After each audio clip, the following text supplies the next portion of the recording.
Chicago धर्म सम्मेलन 1893 में विवेकानंद जी ने शून्य पर भाषण दिया था। अब हमको उसके भाषण की जानकारी नहीं है, पर कुछ अंश हमारी तरफ से, हमारे द्वारा ज्ञान अर्जित किए हुए से हम बता रहे हैं। कितनी भी बड़ी सभा हो, मीटिंग हो या फिर स्कूल की क्लास हो, 10, 20, 50, 100, 200 आदमी इकट्ठे हों तो वो आपस में बातचीत करते रहते हैं, आपस में बातचीत करते रहते हैं। लेकिन एक समय ऐसा आता है जब वे शांत हो जाते हैं, सबके सब बातचीत करते हुए रुक जाते हैं, शांत हो जाते हैं। इसको हम शून्यावस्था कहते हैं। इस सृष्टि के निर्माण से पहले कुछ नहीं था, ये ब्रह्मांड भी नहीं था, शून्य था। शून्य से शुरुआत हुई और ये ब्रह्मांड इतना फैल गया और आगे भी बढ़ रहा है। लेकिन एक समय ऐसा आएगा कि ये ब्रह्मांड नष्ट हो जाएगा, शून्य हो जाएगा। इस धरती पर पहले कुछ नहीं था, शून्य था। पेड़ पौधे, जीव जंतु, इंसान, कुछ नहीं था, शून्य था। शून्य से जीवन की शुरुआत हुई और एक समय ऐसा आएगा सब कुछ नष्ट हो जाएगा। पेड़ पौधे, जीव जंतु, इंसान सब नष्ट हो जाएंगे, वापिस शून्य में ही मिल जाएंगे। बच्चे का जब जन्म होता है तब वो शून्य होता है, जीवन भर ज्ञान अर्जित करता है और जब उसका अंत समय आता है तो वो वापिस शून्य हो जाता है। बुढ़ापे में इंसान वापिस शून्य हो जाता है। शून्य से शुरुआत हुई और शून्य पर ही अंत हुआ। 5 तत्वों से मिलकर शरीर बना और वापिस 5 तत्वों में शरीर विलीन हो जाता है। शून्य से शुरुआत है और शून्य ही अंत है। वैसे शून्य का आविष्कार भारत में हुआ था।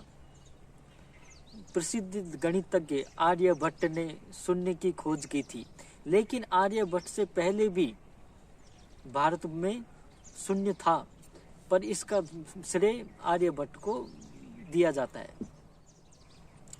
हमारे अंदर भी शून्य है और हमारे शरीर के बाहर भी शून्य है।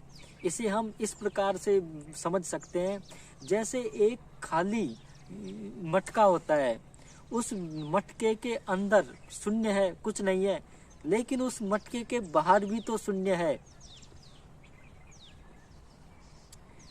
वैसे ही हमारे शरीर के अंदर भी शून्य है और हमारे शरीर के बाहर भी शून्य है। अंदर के शून्य को हम आत्मा और बाहर के शून्य को हम परमात्मा कहते हैं। हर व्यक्ति को प्रतिदिन कम से कम 10 मिनट तक ध्यान अवश्य करना चाहिए। विचार शून्य, 10 मिनट तक मस्तिष्क में विचार नहीं आने चाहिए, कम से कम। इसे विचार शून्यता कहते हैं। इससे बुद्धि का विकास होता है और ध्यान में बैठकर ब्रह्मांड की शक्ति, ब्रह्मांड की आवाज ओम का जाप भी करना चाहिए। किसी संख्या के पीछे अगर हम शून्य लगाते हैं तो कोई फर्क नहीं पड़ता, लेकिन अगर किसी संख्या के आगे हम शून्य लगाते हैं तो वह संख्या स्वयं की 10 गुना हो जाती है। शून्य से ही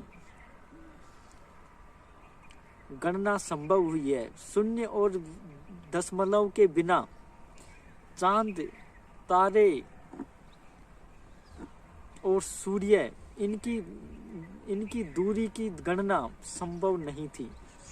शून्य और दशमलव दोनों की खोज आर्यभट्ट ने की थी। कोई व्यक्ति मांस, अंडा, मदिरा और तंबाकू आदि का सेवन करता है तो उसे इसकी लत लग जाती है, आदी हो जाता है। जो व्यक्ति तंबाकू, मांस, मदिरा, अंडा इनको त्याग देता है वो व्यक्ति श्रेष्ठ व्यक्ति होता है।